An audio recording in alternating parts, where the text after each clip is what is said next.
Hema Malini. Dream girl.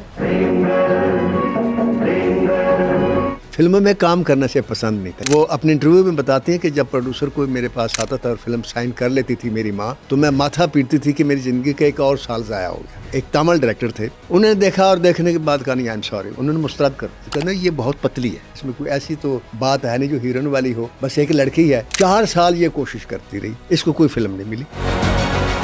आखिरकार राज कपूर साहब को ये लड़की नजर आई और उन्होंने सपनों के सौदागर में इसको कास्ट कर दिया। इसी फिल्म से उनको ड्रीम गर्ल का खिताब मिला। मधुबाला के बाद पहली हीरोइन थी जिसके बारे में हर हीरो ये ख्वाहिश करता था कि उसकी हमारे साथ फिल्म आए। अब धर्मेंद्र और इसकी मुलाकात होती है। इस फिल्म का नाम है तू हसीन मैं जवान। उस पहली मुलाकात में जो धर्मेंद्र हैं पहली नजर में ही घायल हो गए। जब फिल्म खत्म हुई तो इनका प्यार अरूज पे चला गया। धर्मेंद्र जी पहले से शादीशुदा थे। 4 बच्चे भी थे। बीवी ने तलाक देने से इनकार कर दिया। इन दोनों ने इस्लाम कबूल किया। शादी कर, हिंदू एक्ट में ये शादी नहीं कर सकते थे, वो इस्लाम कबूल किया इसलिए था कि हम शादी कर सकते। वापस हिंदू मजहब की तरफ आ गए। वो वक्त भी आ गया कि और ये वो फिल्मी सीन है जो सिर्फ मुझे पता है। मैंने धर्मेंद्र के मुलाजिम से सुना, वो ऐसा था कि डाइवोर्स हो गई। This is literally shocking.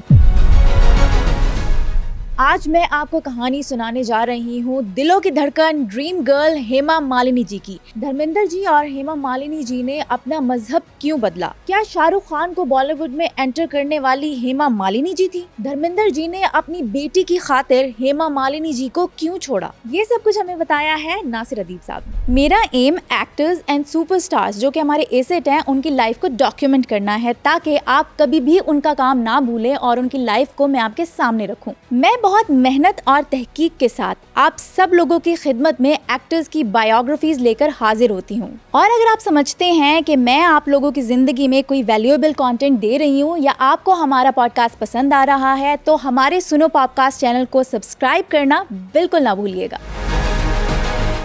अस्सलाम वालेकुम नासिर अदीब साहब, welcome to another exciting episode of Suno podcast. कैसे हैं आप? सबसे पहले वालेकुम अस्सलाम व रहमतुल्लाह और उसके बाद जो मेरे कैसे हैं का जो जवाब है ये तो आप मेरे शेर से पढ़ लें। हाँ, कैसे हैं आप? ऑलवेज हैप्पी, ऑलवेज खुश हैप्पी और ऑलवेज नॉर्मल और ऑलवेज रेडी फॉर एनीथिंग। माशाल्लाह माशाल्लाह माशाल्लाह, ज़बरदस्त। तो आज किसकी कहानी सुनाने जा रहे हैं हम? हमेशा आप मुझसे पूछते हैं कि आप किसके बारे में जानना चाहती हैं। आज मैं आपसे पूछूंगी कि किस शख्सियत के बारे में आप बताएंगे? आपकी अपनी चॉइस है जिसके बारे में भी बात करें। आज मेरे ख्याल में बॉर्डर पार की एक लड़की की कहानी सुनाता हूँ आपको मैं। एक हीरोइन थी हिंदुस्तान की बहुत मशहूर, अंजलि देवी उसका नाम था। अच्छा। फिर एक हीरोइन और आई, वो भी बड़ी मशहूर हुई, उसका नाम था पद्मिनी कोल्हापुरी। फिर एक और आई, वो भी बड़ी मशहूर हुई, उसका नाम था वहीदा रहमान। फिर एक और हीरोइन आई, वो भी बड़ी मशहूर हुई, उसका नाम था वैजंती माला। उसके बाद आने वाली हीरोइन का नाम बता रहा हूँ और इन 4 हीरोइन का नाम मैंने इसलिए लिया कि ये चारों हीरोइनें तमिल नाडु के इलाके से थी। अच्छा अच्छा। तो ये जिस लड़की का मैं आज जिक्र करने लगा हूँ वो भी तमिल से ताल्लुक़ रखती है और तमिल में अमन कुंडी एक जगह है, वहाँ वो पैदा हुई और चक्रवर्ती ख़ानदान था उनका। और ये चक्रवर्ती ख़ानदान जो ये बहुत मशहूर है। अच्छा अच्छा। और इसमें एक डायरेक्टर गुजरा है जो मेरा बहुत पसंदीदा डायरेक्टर है, उसका नाम था ओमिया चक्रवर्ती। तो VSR चक्रवर्ती इसके फादर का नाम था, जिस लड़की की मैं दास्तान सुनाने जा रहा हूँ। जिया उसकी माँ का नाम था। तो जिया जो थी ये फिल्म प्रोड्यूसर थी। Okay, nice. तो उनकी जो बेटी उनके घर में पैदा हुई उसका नाम था हेमा मालिनी। वाह वाह वाह, ड्रीम गर्ल, क्या खूबसूरत इंतखाब है आपका। अब उसके बारे में ये बताने की ज़रूरत नहीं है कि वो एक्टर कैसे बन गई। जिसकी माँ प्रोड्यूसर होगी फिल्म की, उसकी तो क्या जिसके ही घर में है। हर रोज़ कहानियाँ डिस्कस होती होंगी, एक्टर साइन होते होंगे, लड़कियाँ आती होंगी, लड़के आते होंगे, प्रोड्यूसर आते होंगे, कोरियोग्राफर आते होंगे और डांस का उसको शौक था बचपन से। अच्छा। तो जैसे मैं हर पॉडकास्ट में कहता हूँ, जब भी मैं इंडियन किसी आर्टिस्ट की जिक्र करता हूँ कि डांस उनकी ज़िंदगी का एक लाजमी जुज़्व है, रगों में शामिल है, खून में दौड़ता है। खून में शामिल है, या यूँ कह लें जैसे मुसलमान बच्चा जब पैदा होता है तो उसके लिए लाजमी है कि वो नमाज़ पढ़े। तो हिंदुस्तान में जब किसी घर लड़की पैदा होती है ख़ास तौर से उसकी लाजमी है कि वो डांस करे। अच्छा, लड़की जब पैदा होती है। हाँ, और ये बड़ी एक्स्ट्रा खूबी काउंट की जाती है। हाँ जी। मैं 88 में जब धर्मेंद्र की दावत पर उसकी कहानी लिखने गया तो दिल्ली में चला गया, तो वहाँ एक हिंदू के घर में हम चले गए। तो अफजाल अहमद एक्टर भी मेरे साथ थे। ये 2000 की बात है सर, सही है। अल्लाह उनको अगरी रहमत करे। तो हम्म, वो जब गए तो वो एक फैमिली थी, तो वो आगे बड़े तैयार होकर बैठे थे मियाँ बीवी। अच्छा। तो अफजाल के साथ जो मेहमान था जो हमें लेकर गया था, उसने पूछा कि आप, ये हमारी तैयारी है हमारे लिए? उसने कहा नहीं, हमारे घर में नहीं, हमारी बेटी का रिश्ता देखने आ रहे हैं लोग। अच्छा अच्छा अच्छा। तो वो खैर आए, मुख्तसर करता हूँ बात। तो जी। फिर लड़की आई, उसने निकर पहनी और ब्रांड पहनी, ब्लाउज पहनो और बल्टा मॉडर्न ड्रेस, बोल्ड ड्रेस। हम्म, सामने आकर उसने हेलो इंग्लिश में वो सलाम किया। तो बाप ने जो पहली बात की उन मियाँ बीवी से जो रिश्ता पसंद करने आए थे, उसने कहा मेरी बेटी जो है पढ़ी लिखी तो है, लेकिन मेरी बेटी बेहतरीन डांसर है। तो ये एक्स्ट्रा क्वालिटी वहाँ तस्वर की जाती है। बिल्कुल। तो ये डांस इसकी ज़िंदगी में था और ये बेहतरीन रकासा थी। जबरदस्त। और इसने 15 साल की उम्र में 1963 में जी। एक तामिल फिल्म में एक डांस का एक रोल सा छोटा सा वो अदा किया। अच्छा ठीक है। डांस किया इसने। फिल्म में काम करना से पसंद नहीं था, ये आपको मज़ेदारी की बात। पसंद नहीं था फिल्मों में बिल्कुल काम करना? पसंद नहीं था। वो क्यों? खुद उसने अपने इंटरव्यू कहा कि मैं फिल्म में काम करना पसंद नहीं करती थी, अच्छा। और जब भी कोई फिल्म साइन करती तो फिल्म की तरफ लाई उनको उनकी माँ, ओह, जो खुद प्रोड्यूसर थी। जो खुद प्रोड्यूसर थे। उन्होंने कहा कि नहीं, तुम फिल्मों में काम करो। सही तो है। वो अपने इंटरव्यू में बताती हैं कि जब प्रोड्यूसर कोई मेरे पास आता था और फिल्म साइन कर लेती थी मेरी माँ, तो मैं माथा पीटती थी कि मेरी ज़िंदगी का एक और साल ज़ाया हो गया। ओह, अच्छा, उसके अंदर ना कुछ और चीज़ थी। कोई और होता है खूबियाँ ना थी? कुछ पता नहीं चलता इंसान के अंदर। मसलन एक पहाड़ है, उसको आप खोदना शुरू कर दें, फ़र्ज़ कर उसमें से नमक निकल आया, हाँ। लेकिन आपको नहीं पता उसमें और क्या-क्या है। और क्या-क्या हो है? सकता है वहाँ तांबा भी हो सकता है वहाँ लोहा भी हो, बिल्कुल, कोयला भी, बिल्कुल। वगैरह-वगैरह। तो इसके अंदर कुछ ऐसे जीन्स थे, कुछ ऐसी ख्वाहिशात थीं जी। जो इसको मुतमिन नहीं करती थी कि मैं अगर फ़िल्म इंडस्ट्री में चली जाऊँगी तो फिर हीरोइन के तौर पर ही रह जाऊँगी। हाँ। मुझे कुछ और करना है या मुझे और कुछ करना चाहिए, अच्छा। लेकिन उसको समझ नहीं आती थी कि क्या करना हुँ, चाहिए। हुँ, हुँ, लेकिन फिर जिस वक़्त वो फ़िल्म इंडस्ट्री में हिट हो गई, हुँ। वो उसकी तफ़सील बाद में हाँ, बताता हूँ। उसके ऊपर बाद में आते हैं। हाँ, हिट हो गई तो फिर उनको ख़्याल आया, हुँ, क्योंकि इससे पहले कुछ लोग थे जो फ़िल्म इंडस्ट्री में सियासत में चले गए थे, और उन सियासत में जाने वालों में काफ़ी मसलन मनोज कुमार थे, अपना हिंदुस्तान के काफ़ी लोग थे, जो नरगिस थी, वो भी एमपीए रही, एमएनए रही। हुँ। तो इनके दिल में आया कि मुझे सियासत में आना चाहिए। हेमा मालिनी जी के? हेमा मालिनी ने कहा कि मुझे सियासत में आना है। अच्छा। वो आई और फिर उनको बीजेपी की पार्टी जो उसके टिकट मिला, और फिर जी, वो जी। एमपीए भी हुई, फिर एमएनए भी, फिर राज्यसभा की रुकन भी रही। वाह, वाह, वाह, वाह, वाह! ये उनका है कि यानी ये एक भी जर्नी हिस्सा अलग था। से। हुँ। और ये भी आपको बताऊं कि फिर वो फिल्म की डायरेक्टर भी रही, वॉव! वो फिल्म की प्रोड्यूसर भी बनी, क्या बात फिर है! उन्होंने टीवी ड्रामा भी डायरेक्ट किया। ज़बरदस्त, अब क्या बात है! इतनी वर्सेटाइल। वर्सटाइल आर्टिस्ट, और ये नहीं कि खाना पूरी की, हाँ, हाँ, फीलिंग नहीं की। दिल से फीलिंग नहीं किया, की, जज़्बे दिल से से किया। किया और कामयाब रही। कामयाब मतलब रही। फिल्म प्रोड्यूस की तो बहुत अच्छी की, और अगर ड्रामा किया तो बहुत अच्छा डायरेक्ट किया, और प्रोड्यूस किया तो वो भी अच्छा किया। हुँ, सियासत की उसमें भी नाम कमाया, वहाँ भी अपना पूरा नक्श छोड़ा। क्या बात है! और जब फिल्म में आई तो वो तो फिर अब मैं बताता हूँ कि उन्होंने क्या हाँ, किया। क्या-क्या खेल खेले, छक्के मारे? तो आपको एक मज़ेदारी की बात बताता हूँ, फिर वही बात अपनी दोहराता हूँ अपने नाज़रीन के लिए। आपको, आपके साथ मेरा चूँकि अभी चौथा पाँचवां प्रोग्राम है, जी। तो ये हर दूसरे तीसरे प्रोग्राम में ना मैं एक बात करता होता हूँ। वो ये करता होता हूँ कि ज़िंदगी में जितने लोगों ने नाम कमाया हुँ, और जिनको आज तक दुनिया याद करती है, वो ये ज़हन में रख ले कि उनकी जड़ें नाकामी में हैं, अच्छा। ठोकरों में हैं, ओहो! धक्कों में हैं, हुँ, शिकस्त में हैं, तानों में हैं, तानों में है, मसाइल में घिरे हुए हैं। मसाइल में गिरे। मतलब है मसलन ये यही है हेमा मालिनी, हुँ, जिसको बाद में ड्रीम गर्ल का खिताब मिला, हाँ, और आज 75 साल गुजर गए हैं और उसकी उम्र के तकरीबन हो गए हैं। आज भी धर्मेंद्र का एक जुमला है, हाँ। वो कहता है कि हेमा मालिनी आज भी मेरे लिए ड्रीम गर्ल है। क्या बात है! खूबसूरत और बात। ये जो ट्रिब्यूट है जी, किसी लड़की की जवानी में, और जब हुस्न हो तो हो सकता है, हो सकता जब है। बुढ़ापा आता है तो लोग भूल जाते हैं कि लेकिन हेमा मालिनी आज भी ड्रीम गर्ल है। हाँ, इसमें तो कोई शक ही नहीं तो है। वो लड़की जब वो डांस के बाद हुई तो माँ ने कहा फिल्मों में काम करना चाहिए, तो एक तमिल डायरेक्टर थे, अच्छा। तो उन्होंने के सामने ये पेश हुई। हुँ। उन्होंने देखा और देखने के बाद कहा नहीं, आई एम सॉरी, उन्होंने मुस्तरद कर दिया। ओहो! वो खैर किस बुनियाद पे? इस बुनियाद पे कि ये वो लड़की थी ना, इनके ये कहना ये बहुत पतली है। ओह माय गॉड, पतली होना तो अच्छा, अच्छी बात है, स्मार्ट गर्ल होती हैं वो। वो ठीक है, लेकिन उसकी जो कहानी थी हो सकता है उसके लिए उसको स्मार्ट करना चाहिए हो, हाँ या यूं कह लें कि हेमा मालिनी को अल्लाह ताला ने शिकस्त से दो चार करना हो। हाँ, एक होता है ना धक्का मिलता है। धक्का मिलता है, बिल्कुल धक्के अब खा के धक्का, ही आप बाद सीखते लोग हैं। धक्का खाकर पीछे हट जाते हैं, हाँ, बाद लोग धक्का खाकर जोर से और फिर आगे बढ़ते आगे हैं, बढ़ते हैं। फिर धक्का खाते हैं, फिर आगे बढ़ते हैं, हाँ हाँ हाँ, आखिरकार उनको रास्ता मिल जाता है। जबरदस्त, बिल्कुल। तो ये जो है इसको धक्का मिला, हाँ जी। लेकिन ये बददिल नहीं हुई। 4 साल ये कोशिश करती रही, हम्म। इसको कोई फिल्म नहीं मिली, ओहो। और नाकामियां यूं समझ लें। अब ये कुछ बददिल भी होगी, लेकिन माँ की जिद रही कि नहीं तुमने काम करना है, फिल्म में काम करना है। अब माँ चूंकि प्रोड्यूसर थी तो उस माँ की भी तो एक आंख होगी ना आँख होगी। कि ये एक लड़की, इसके अंदर टैलेंट है, ये ज़रूर आगे निकलेगी। क्योंकि मैं कहा करता हूँ कि एक्टर फ्लॉप नहीं होता, राइटर फ्लॉप होता है या डायरेक्टर फ्लॉप होता है। एक्टर वही होता है, हाँ, एक्टर अगर सेम वो होता है, actor डायरेक्टर अच्छा हो, राइटर अच्छा हो तो आन बनती है दिलीप कुमार की। राइटर नहीं अच्छा होता, डायरेक्टर नहीं चाहता तो अंबर बन जाती है। तो बात यह है कि एक्टर हिट फ्लॉप नहीं होते, राइटर और डायरेक्टर हिट फ्लॉप होता है। एनी हाउ, किसी ने हेमा मालिनी जी को ये भी तो कहा था ना कि आप में हीरोइनों वाली कोई अदा ही नहीं है। मैं वही तो अर्ज कर रहा हूँ कि इस किस्म के वो तानों के लफ्ज़ मैंने बोला ना जी। कि वो पतली थी, तो जब जाती थी तो ये कहते थे कि इसमें कोई ऐसी तो बात है नहीं जो हीरोइन वाली हो, बस एक लड़की है।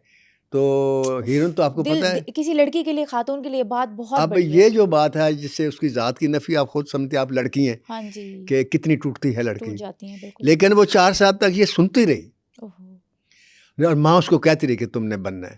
आखिरकार राज कपूर साहब को ये लड़की नजर आई और उन्होंने सपनों के सौदागर में इसको कास्ट कर लिया। हो, सपनों के सौदागर मतलब ड्रीम गर्ल, उनको खिताब भी यहीं से मिला था ना? इसी फिल्म से उनको ड्रीम गर्ल का खिताब मिला। फिल्म फ्लॉप हुई या हिट हुई थी? फिल्म डेड फ्लॉप हुई। ओहो। अब ये देखे 4 साल के बाद मतलब फिल्म मिली और वो भी डेड फ्लॉप हो गई। डेड फ्लॉप हो गई।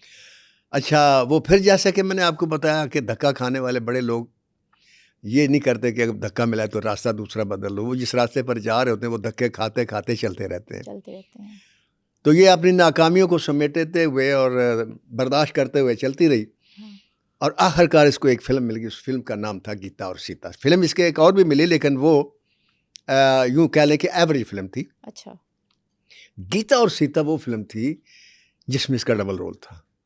ये फिल्म राम श्याम एक फिल्म बनी थी हिंदुस्तान में, दिलीप कुमार ने रोल किया था डबल। अच्छा।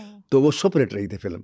तो सलीम जावेद ने उसी फिल्म को गीता सीता के नाम से लिखा। सलीम जावेद की में ये कमाल काम है कि वो पुरानी हिट फिल्मों को लेके तो नए अंदाज से अपना पेश करते हैं और कामयाब भी रहे।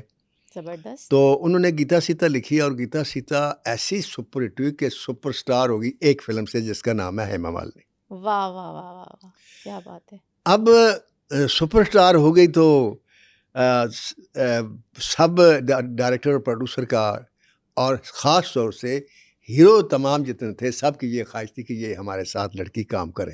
खूबसूरत भी तो और हिंदुस्तान की ये मधुबाला के बाद पहली हीरोइन थी जिसके बारे में हर हीरो ये ख्वाहिश करता था कि उसकी हमारे साथ फिल्म आए। उसमें देवानंद भी थे, उसमें जयतिंदर भी था, उसमें शशि कपूर भी था, उसमें संजीव कुमार भी था। अच्छा। और उसमें धर्मेंद्र भी थे। अब ये वक्त के 5 हीरो थे और 5वें अमिताभ बच्चन थे, लेकिन वो ज़रा बहुत देर बाद में आए। तो ये जो लड़की थी इसने देवानंद के साथ काम किया तो पब्लिक ने देवानंद के साथ भी इसी जोड़ी को पसंद किया। शशि कपूर के साथ काम किया, लोगों ने शशि कपूर के साथ भी पसंद किया। हालांकि अक्सर ये होता है कि एक हीरोइन एक आध एक्टर के साथ जुड़ जाती है, जचती हैं बिल्कुल, और उसी के साथ फिर लोग पसंद करते हैं, इधर उधर नहीं जाने देते। लेकिन इसको देवानंद के साथ भी पसंद किया, शशि कपूर के साथ भी पसंद किया, जतिंदर के साथ भी पसंद किया और संजीव कुमार के साथ भी पसंद किया। और फिर आते हैं एक फिल्म के सेट पर जिस फिल्म का नाम है तू हसीन मैं जवान। इस फिल्म में कास्ट हुए धर्मेंद्र। अब धर्मेंद्र और इसकी मुलाकात होती है उस सेट पर पहली। अच्छा।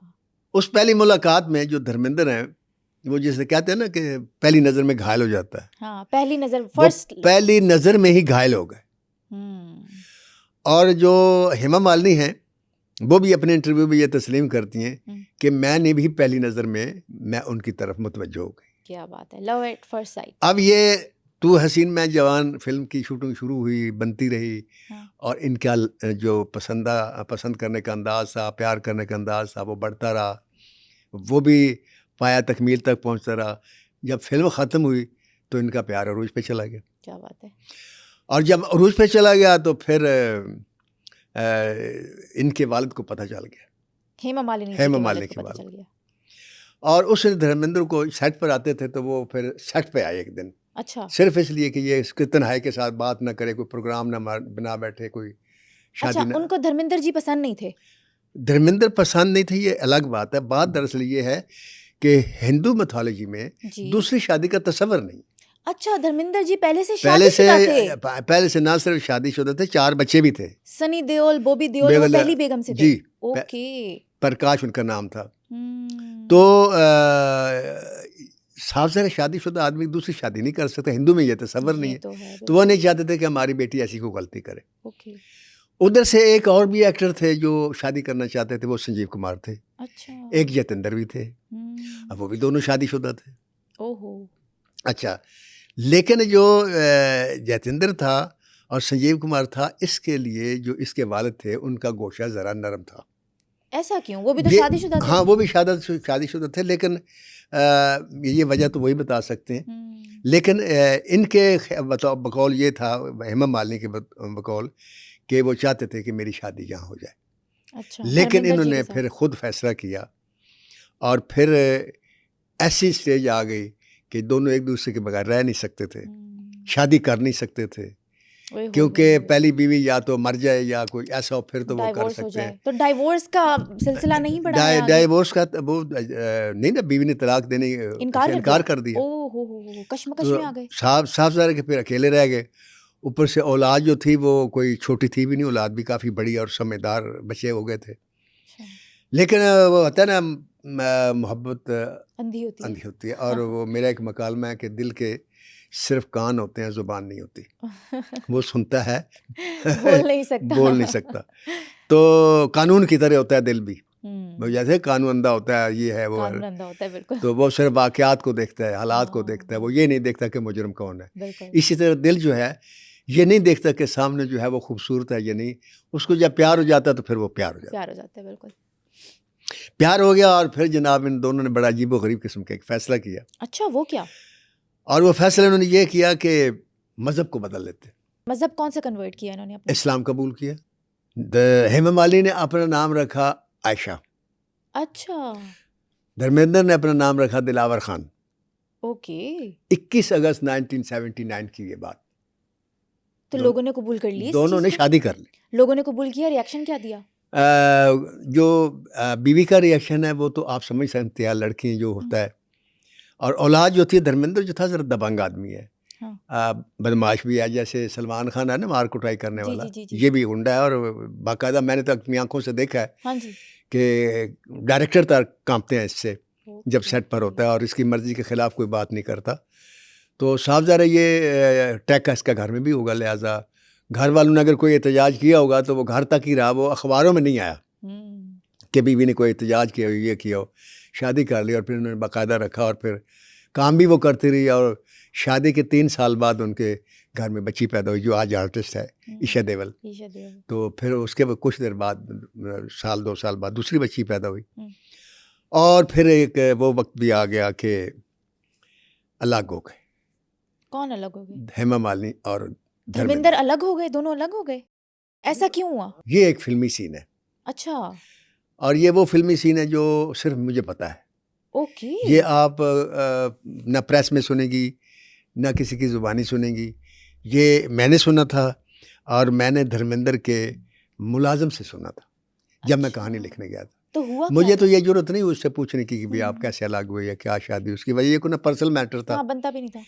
लेकिन वैसी बात चली तो उसने मुझे बताया, जी। और वो मेरे दिल को बात लगी, हम्म, और वो फिर मैं ये इतनी अच्छी लगी कि फिर उस पर मैंने एक कहानी लिखी जो कभी ज़िंदगी में आप बनाऊंगा इंशाल्लाह, किसी को सुनाऊंगा। बहुत अच्छी कहानी बनी, वो मैं आपको ये सीन बाद में सुनाऊंगा।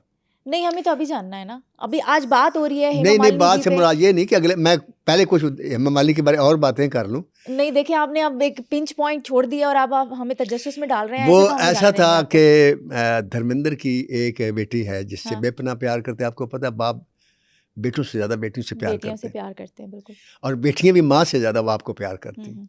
इसमें तो कोई शक और वो नहीं। मैं मुकालमा लिखा करता हूँ, जी जी जी। एक मुकालमा लिखा था एक फिल्म में कि माँ मर जाए तो बच्चे यतीम हो जाते हैं, बाप मर जाए तो बच्ची यतीम होती है। तो बहुत प्यार करते थे, और बहुत माँ रोती थी, यानी धर्मेंद्र की बीवी, इस दुख से कि भाई जब ये कुछ नहीं था तो मैं थी, और अल्लाह ताला ने इतनी इज्जत दी तो ये सबसे पहले मुझे छोड़ गया। और तो तकलीफ़ तो होती है, फिर औरत अपनी ज़ात की नफ़ी बर्दाश्त नहीं करती, बिल्कुल। तो बर्दाश्त उससे भी नहीं हुआ। लेकिन धर्मेंद्र के सामने बोल नहीं कोई सका, ना बेटा बोल सका, ना कुछ बोल सका। तो वो मुलाजिम मुझे बताता है कि जी धर्मेंद्र अपनी बच्ची से अक्सर ये कहते थे, अब पुत्र तू बंदिया बत्ती दंदे च जो मंगेगी ना मैं तेन देंगा। So cute. उसकी शादी आ गई, अच्छा। शादी की, और ये मेरे इल्म में है कि उन्होंने एक पूरा होटल जो है ताजमहल होटल वो बुक कराया, जो बम्बे का सबसे महंगा होटल, उसके सारे कमरे बुक कराए, और तमाम जो बाहर से लोग पत्नी हज़ारों की तादाद में आए उस होटल में ठहराए, और बड़े भरपूर अंदाज से शादी की। और आपको पता है ये जहेज़ का असल तस्वर हिंदुओं में है। हाँ जी। तो लड़का बाकायदा पैसे देते खरीदते हैं नहीं। अच्छा। तो जहेज़ में उन्होंने एक लिस्ट बनाई और हर एक से पूछते थे, लिस्ट बनाने के बाद दिखाते थे, यार ए दसो तो कोई चीज़ रह तो नहीं गई, आपसे भी पूछना मेरे से। उन्होंने कहा नहीं यार इधर हर चीज़ है। अच्छा।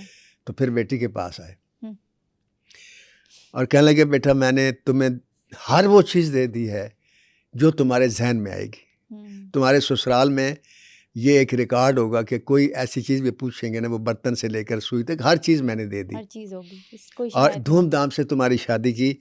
फिर भी अगर कोई तुम्हारी ख्वाहिश रह गई हो तो मुझे बता दो। अच्छा, तो उन्होंने क्या कहा? उसने कहा अब्बू आप जो कुछ मुझे दे रहे हैं ना, ये सारा वापस ले लें। अच्छा। मुझे सिर्फ जहेज़ में हेमा मालिनी की तलाक दे दे। Oh my God. फिर धर्मेंद्र का क्या रिएक्शन था? दूसरी बात ही नहीं की। उसने कहा ओके, इसी बात पे मान गए? इसी बात पे मान गए, उन्होंने हेमा मालिनी जी को छोड़ दिया? छोड़ दिया, डाइवोर्स हो गई? डाइवोर्स हो गई। और गॉड, दिस ये इज जो है लिटरली शॉकिंग। हाँ जी, तो ये जनाब फिर इस तरीके से धूमधाम से शादी हुई, बेटी भी खुश रही। हाँ। अब वो उस नौकर की ये बात कितनी अथक, लेकिन मेरे दिल को लगी, शायद इसलिए दिल को लगी कि ऐसा मुमकिन है, ऐसा हो सकता है कि बेटी के सेंटीमेंट्स में बाप ऐसा कर सकता है। लेकिन आपको नहीं लगता ये ज्यादती है? जी, ज्यादती है ये एक किस्म की? देखें इसको अगर देखूं कि वो ज्यादती है हेमा मालिनी के साथ, तो फिर मुझे ये पीछे जाना पड़ेगा तो कि प्रकाश के साथ भी तो ज्यादती थी। उसका क्या कसूर था जो उसको छोड़ दिया? तो ये जो है ज्यादती, तो ये तो औरत के ज़रिए करती रहती है, और ये हमेशा चलता आ रहा है अज़ल से कि एक औरत जो है वो चीख आती है, उसको पता होता है कि सामने एक औरत बैठी हुई है, तो उसके घर में आ जाती है, और फिर जब उसके ऊपर कोई लेने के लिए आता तो फिर चीखना चिल्लाना शुरू कर देती है। तो ये वो एक सर्कल है, ये ऐसा एक फितरी जज्बा है जो अज़ल से चल रहा है और शायद अब तक चलता रहेगा। इसका कोई हल नहीं है। क्यों कि ये प्यार की बात होती है, और जब प्यार हो जाता है तो फिर जैसे मैंने कहा है कि दिल की वो कान तो होते नहीं कि वो सुने, वो दिल किसी की सुनता नहीं, बस वो देखता है और जो कुछ होता है कर गुजरता है। तो यूँ सारे ये इनकी सेपरेशन होगी। और लेकिन आज भी धर्मेंद्र जो है वो हेमा मालिनी को ड्रीम गर्ल मानता है और उसकी रिस्पेक्ट भी करता है और सारा कुछ है।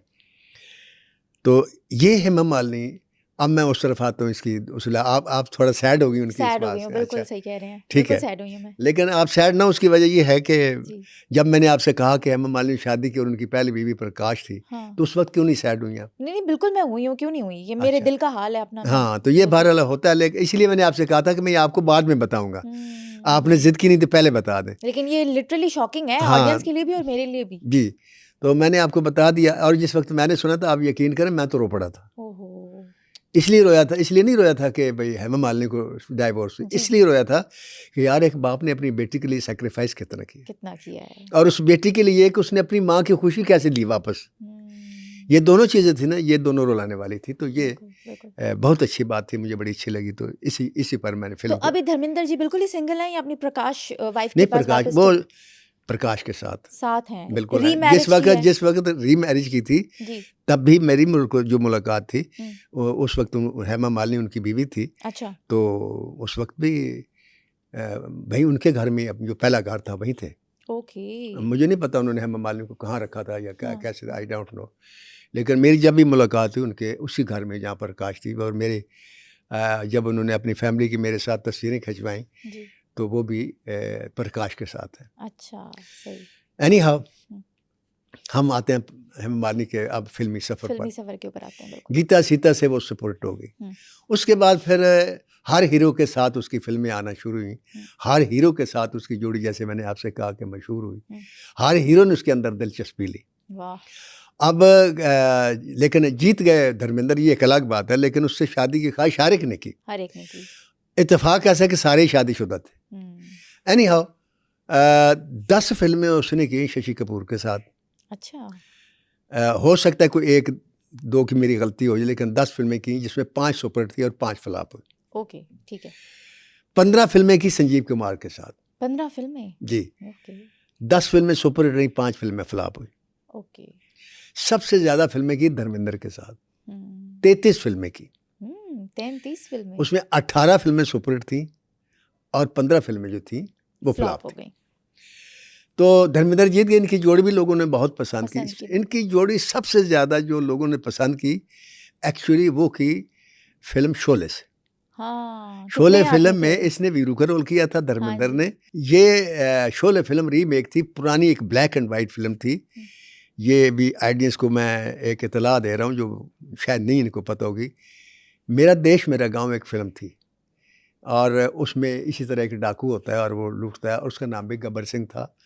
और उसमें जो लड़की थी, हीरोइन थी, उसका नाम भी बसंती था। तो नाम भी गब्बर ही रखा और इसका हीरोइन नाम भी बसंती रखा। बसंती रखा। तो इसने बसंती का रोल किया था, बड़ा चुलबुला सा। बहुत बोलती थी और फिर कहती थी मैं ज़्यादा तो नहीं ना बोल रही। तो So cute, मुझे माशाल्लाह। याद है अभी तक, वो टांगे में जा रही थी, वो टांगा चलाती होती, अच्छा। बोलती जा रही है, बोलती जा रही है, बोलती जा रही। तो पीछे धर्मेंद्र बैठा धर्मेंद्र होता है और अमिताभ भी होता है। तो अमिताभ जी। बड़े बच्चन यूँ सुकून से बैठा होता है। तो कहता है ये मैं ज़्यादा तो नहीं ना बोली। हाँ। तो अमिताभ बच्चन का डायलॉग था, आप बोली नहीं। आप बोली नहीं, मतलब आप बोलती जाएं, आप खूबसूरत हाँ। लग रही हैं। तो ये है कि वो रोल लोगों ने बहुत पसंद किया। पसंद किया। उसमें से परफॉर्मेंस भी बहुत अच्छी थी। हम्म, तो वीरू का रोल जो था इसके प्यार में, वो भी बड़ा अच्छा था कि वो ऊपर माउंटी पर चढ़ जाता है। हम्म, ये एक इंग्लिश फिल्म का सीक्वेंस था जो सलीम जावेद ने इसमें ठोंस लिया था। अच्छा। तो वो कहता है मैं यहाँ से खुदकुशी कर लूँगा, शराब पी के मैं ये कर लूँगा, वरना वो मान जाए, इस जी। मनाने के लिए। हम्म, तो उस उनकी केमिस्ट्री इतनी फिर मिली कि लोगों ने फिर जब उन्होंने शादी की तो लोगों ने खुशी मनाई कि वाकई ये शादी होनी चाहिए थी। रियल लाइफ कपल बन गए। हाँ। अब बात है कि फिल्मों के अंदर यानी आप यूँ समझ लें कि 75 से लेकर 85 तक, बल्कि 80 से 95 तक राज किया है इसने भारतीय फिल्म इंडस्ट्री पर। ग्रेट। ड्रीम गर्ल का खिताब भी पाया, फिल्म फेयर अवार्ड भी जीते, life time life time achievement भी जीता, मिला। पद्मश्री अवार्ड भी लिया, बहुत सारे अवार्ड लिए। माशाल्लाह। अच्छा, उसकी वजह थी उस वक्त फिर ये एमपी बन चुकी थी, रुकन सियासत पार्लियामेंट में। भी हो चुकी थी, पॉलिटिक्स में आ गई। जी। वो भी काम करती रही। फिर उन्होंने फिल्म भी प्रोड्यूस की, और जब फिल्म प्रोड्यूस की तो एक क्रेडिट है जो जब तक भारतीय इंडस्ट्री रहेगी तो हेमा मालिनी का नाम उसमें आएगा। बतौर हीरोइन नहीं, उन्होंने एक आर्टिस्ट को इंट्रोड्यूस कराया। अच्छा। दिल आशना उन्होंने एक फिल्म शुरू की, तो उसके लिए उनको हीरो चाहिए था। ओके। तो हीरो नहीं मिल रहा था उनको। हाँ। अब हम चूँकि हमारे यहाँ पाकिस्तान में ये है कि जो डायरेक्टर हो, राइटर हो, प्रोड्यूसर हो, वो फिल्म जब बनाता है ना, तो हम फिल्म की अहमियत से इतने वाकिफ़ नहीं होते। हम फिल्म इसलिए बनाते हैं यार ये फिल्म बना लो, चलो ज़रा एंटरटेनमेंट के लिए। फिल्म बाकायदा एक फिल्म यूँ कर लें कि फिल्म एक ऐसा मीडिया है कि जिससे आप पूरी कौम की तामीर कर सकते हैं, बिल्कुल। और पूरी कौम का मजाज बदल सकते हैं, पूरी कौम की सोच बदल सोच सकते बदल हैं। उसकी एक वजह यह है कि आलम मेंबर पर बैठ कर क्या करता है, वो तकरीर करता है, आपकी सोच बदलने की कोशिश करता है। मसलन वो ये कहेगा कि देखें आप अपनी ज़िंदगी ये फजूल कामों में ज़ाया कर रहे हैं, आप ये ड्रेस गलत पहन रहे हैं, आप ये हरकतें गलत कर रहे हैं, आप ये करें, आप वो करें, ऐसे करें, तो उसमें किसी न किसी की सोच बदल जाती है। बिल्कुल बदलती है। हर पैगंबर जो आया उसने कुछ नहीं किया, किसी पैगंबर ने आकर चश्मे जारी नहीं किए, सड़कें नहीं बनाई, बिल्डिंगें नहीं बनाए, ये नहीं किया, वो सोच बदली। पैगाम दिया। उस वक्त जो भी वो कौम कर रही होती थी, जी। सोच बदली। हम जैसे हमारे पैगंबर सल्लल्लाहु अलैहि वसल्लम आए तो उन्होंने कहा कि तुम ये जो सोचते हो कि ये खुदा है जो तुम्हारे अपने हाथों के बनाए, ये गलत है, ये खुदा नहीं है। खुदा वो है जिसने तुमको पैदा किया। बेशक, तुम बच्चियों को दफन करते हो, ये गलत है। गलत है बिल्कुल। तो फिर सोच जिनकी बदल गई वो फिर साथ हो गए, फिर कोई अली बन गया, कोई अबू बकर बन गया, कोई उस्मान बन गया, कोई उमर बन गया। तो सोच बदलने से कौम का किरदार बनता है, बेशक। और जब किरदार बनता है तो कौम मुकम्मल हो जाती है। हम्म। तो उसने वहाँ जो लोग हैं जब फिल्म शुरू करते हैं वो सोचते हैं कि जो किरदार है ये इसके लिए सूट करता है कि नहीं। तो वो अगर नहीं सूट करता तो वो नहीं लेते। बिल्कुल। जैसे मैंने आपको बताया हेमा मालिनी जैसी लड़की, जी जी। उस तमिल डायरेक्टर था, उसने कहा नहीं यार मुझे नहीं चाहिए ये। हालांकि एक प्रोड्यूसर की बेटी थी। हाँ, प्रोड्यूसर की बेटी, उसने कहा नहीं चाहिए मुझे, गट्स चाहिए होते हैं। फिर एक और डायरेक्टर ने कहा, उसने कहा यार इससे मुझे कोई लगती नहीं कोई बात जो हीरोइन वाली हो। लेकिन राज कपूर की नज़र थी, उसने ले लिया। उनको अपने बेशक जिस वो रोल फिल्म के लिए चाहिए हाँ थी, फिल्म उनकी तो फ्लॉप सारी हो थी। गई, हाँ जी। लेकिन उस फिल्म में सपनों के सौदागर की वो फिल्म थी तो वो लड़की ड्रीम गर्ल के नाम से मशहूर हुई और फिर वो हिट हो गई। बिल्कुल। अब इसने जब अपनी फिल्म शुरू की, अब वही आँख की बात कर रहा हूँ कि उसकी माँ मुसलसल कहती तुम फिल्मों में काम करो, ये नहीं करना चाहती थी, लेकिन किया। बिल्कुल। अब आपने जब फिल्म शुरू की जी। तो इसको हीरो चाहिए था, ये ढूंढती रही। उस वक्त जितने भी लड़के काम कर रहे थे वो सारे इसके सामने हीरो थे, लेकिन कोई हीरो इसको सूट नहीं किया। तो इसने एक टीवी ड्रामा एक देखा, फौजी का नाम था। अच्छा। उस फौजी ड्रामे में एक लड़का काम कर रहा था फर्स्ट टाइम। इसने देखा कि खूबसूरत तो है और बड़ा सादा सा है, सीधा सा है, और उसके और वो एक्टिंग में बेसाख्तगी सी है कि उसके अंदर एक पैशन है। इसने उसको बुलाया। अच्छा। तो बुलाकर इसने कहा कि तुम मेरी फिल्म में हीरो का रोल अदा करोगे। उसे यकीन नहीं आया, वो दिल्ली था। इसने कहा तुम ऐसे करो कि तुम बम्बे आ जाओ। फ़ोन नंबर दिया कि मुझे फ़ोन करना। उसने फिर फ़ोन किया, फिर वे बम्बे आए, वो लड़का आया, बम्बे आया, उसने फिल्म में काम किया। आप जानती हैं वो कौन था? नहीं, मैं नहीं जानती। वो शाहरुख खान था। सीरियसली? जी। क्या बात है। मतलब शाहरुख खान को बॉलीवुड में एंटर करने वाली हेमा मालिनी जी थी। हेमा मालिनी। क्या बात है। इसको एंटर करने वाले राज कपूर हैं और ये एंटर करने वाली है शाहरुख खान को। क्या बात है, बड़े एजाज की बात है। हाँ, तो अब देखें ये तीनों नाम देखें, बड़े नाम है। राज कपूर भी बड़ा नाम, जिसको इंट्रोड्यूस किया वो भी बड़ा नाम बन गई, और उसने आगे जिसको इंट्रोड्यूस किया वो भी बड़ा नाम बन गया, और वो आज तक बड़ा नाम है जिसका नाम शाहरुख खान। तो कहने का मकसद है कि ये लोग जब इस किस्म के वो आते हैं बड़े लोग, तो उनके फैसले भी बड़े होते हैं, लेकिन उनकी बार दफ़ा गलतियाँ भी बड़ी होती हैं। वो कहते हैं ना जितना जितना बड़ा सिर उतनी बड़ी सिर दर्द होती। वो पश्तो में कहते हैं ना, ढेर होशियार ढेर ख्वार, जितने होशियार होगे उतने ख्वार। हाँ जी, और फिर सियाणा कहाँ गंदगी थी गांद बंदा, वो भी थी मशहूर। बस बात ही है। एनी हाउ, हम अगर इस तरफ आते हैं अब के जो इनकी सियासी ज़िंदगी है जी, तो सियासत में भी इसने एक बड़ा अच्छा नाम कमाया। यानी वैसे तो मुझे हिंदुस्तान के जितने सियासतदान हैं, आप यकीन करें वो करप्ट तो वहाँ भी, करप्शन वहाँ भी है। हाँ जी। रिश्वत वहाँ भी है, बांग्लादेश में भी है, लेकिन एक क्वालिटी उन पॉलिटिक्स में वो ऐसी है जो बदकिस्मती से हमारे यहाँ नहीं है। काश हमारे यहाँ हो जाए। ये मैं बातें इसलिए करता हूँ कि कोशिश करता हूँ कि मैं भी किसी न किसी की सोच बदल सकूँ। वहाँ लोग खाते हैं, वहाँ लोग करप्शन करते हैं, रिश्वत भी लेते हैं, लेकिन उनका जो अल्टीमेट एंड होता है ना, वो हिंदुस्तान होता है। हिंदुस्तान की भलाई, कि हिंदुस्तान के लिए मैंने क्या किया, हिंदुस्तानी के लिए मैंने क्या किया, अपने इलाके के लिए बहुत कुछ किया, और इतना नाम कमाया, इतना नाम कमाया कि उनको पद्म भूषण के क्या वो एक अवार्ड है जो पॉलिटिशियन को दिया जाता है शायद, बात है। वो अवार्ड भी इनको मिला। और एक बार नहीं फिर 2 बार ये पार्लियामेंट की मेंबर रही, फिर राज्यसभा जो जिसको आप अवान बाला कहते हैं यहाँ इधर मेरे ख्याल में, उसकी भी रुकन रही। तो आज वो आज भी जिंदा और आज भी वो ड्रीम गर्ल ही हैं। ड्रीम गर्ल ही हैं इस उम्र में। ज़िंदगी के हर शोबे में उसने नकूश छोड़े, ज़िंदगी के हर शोबे में उसने ऐसा काम किया कि आज भी लोग याद करते हैं और मशले रहा है कि ये बात नहीं है। मसलन आप यकीन कर, मैं अगर अपनी ज़ात को देखता हूँ ना तो मुझे सिवाय कहानी लिखने का कोई काम नहीं आता। आप मुझे फ़ोन में नंबर फीड करना नहीं आता, बिलीव करें, कोई काम नहीं आता। बस फिल्म के कहानी लिखनी आती है, डायरेक्शन करनी आती है और कुछ नहीं आता। लेकिन कुछ लोग होते हैं, देखिए डायरेक्टर भी होते हैं, राइटर भी होते हैं, प्रोड्यूसर भी होते अच्छा, हैं। कहा जाता है कोरियोग्राफ भी करते हैं हाँ, ये। बेहतरीन कोरियोग्राफर।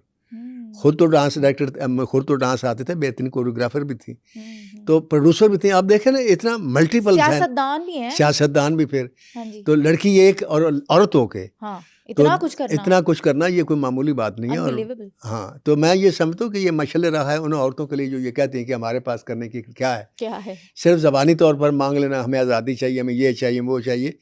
भाई कुछ करके भी दिखाएं, मेहनत करनी पड़ती है, क्योंकि तब उसके लिए मेहनत भी करनी पड़ती है, पैशन भी चाहिए, और फिर अदरवाइज जो एक्टिविटीज़ हैं वो छोड़नी भी पड़ती हैं।